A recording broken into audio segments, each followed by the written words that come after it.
ചെറിയൊരു ലോൺ മതിയായിരുന്നു, പക്ഷെ അതൊരു വലിയ ലോൺ എടുത്ത് ഞാൻ എൻ്റെ ഹസ്ബൻഡിനോട് പറഞ്ഞു വലിയൊരു വീട് വെക്കണമെന്നുള്ള പ്ലാനിൽ എത്രയോ കൊല്ലത്തിന് ശേഷമാണ് കേട്ടോ ഈ സംഭവങ്ങളൊക്കെ പെട്ടെന്ന് നമ്മൾ ആഗ്രഹിക്കുന്നു അപ്പം തന്നെ ചെയ്യുന്ന ഒരു സംഭവമല്ല.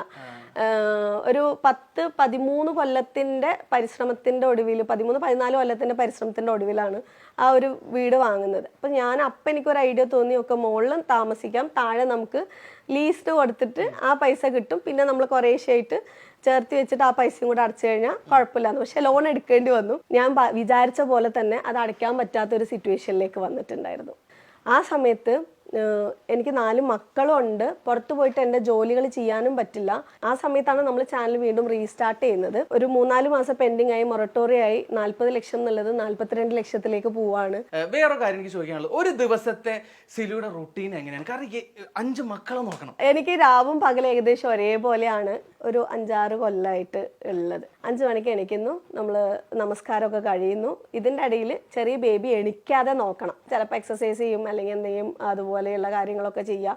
ഇതിൻ്റെ ഇടയിൽ കൂടെ വേഗം വന്ന് അരിയിട്ട് ഇതൊക്കെ തന്നെ ഓരോ ഭാഗത്തു നിന്നും നമ്മൾ ഷൂട്ട് ചെയ്തുകൊണ്ടിരിക്കുകയാണ്. അതിന് ശേഷം മക്കളെ റെഡിയാക്കുന്നു, ലഞ്ച് ബോക്സ് ഒക്കെ റെഡിയാക്കുന്നു.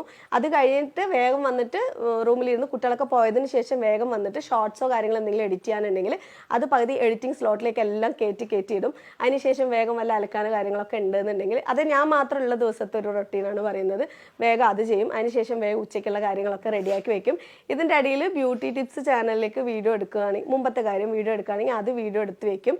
അതിനുശേഷം ഒരു സ്റ്റോറി ടെല്ലിംഗ് ചാനൽ ഉണ്ടായിരുന്നു, അതിൻ്റെ വീഡിയോ കൂടെ ഒരു രാത്രി സമയത്തേക്കാണ് എടുക്കുക. ഇതിൻ്റെ ഇടയിലൊക്കെ കുട്ടിക്ക് ഫീഡ് ചെയ്യുന്നതും കുട്ടികൾക്ക് ഭക്ഷണം കൊടുക്കുന്ന അങ്ങനത്തെ കാര്യങ്ങളൊക്കെ ഉണ്ടാവും. മക്കൾ വൈകുന്നേരം വന്ന് അവർക്കുള്ള സ്നാക്സ് കാര്യങ്ങളൊക്കെ ആക്കുക, അത് വീഡിയോ ആക്കുക. പിന്നെ അതിനുശേഷം ഏറ്റവും രാത്രി ലാസ്റ്റ് എഡിറ്റിംഗ് നൈറ്റ് ഇരിക്കുന്ന ഒരു സമയം എന്ന് പറയുന്നത് മക്കളെല്ലാം ഉറങ്ങിയതിന് ശേഷം ഹാളിലേക്ക് പ്രേതത്തിനെ പോലെ പതിയെ വന്നിട്ട് സോഫയിൽ ഇരിക്കും. നമുക്ക് ഫാൻ ഇടാൻ പറ്റില്ല, വോയിസ് ഓവറൊക്കെ കൊടുക്കുമ്പോൾ ഭയങ്കര സൗണ്ട് വരും.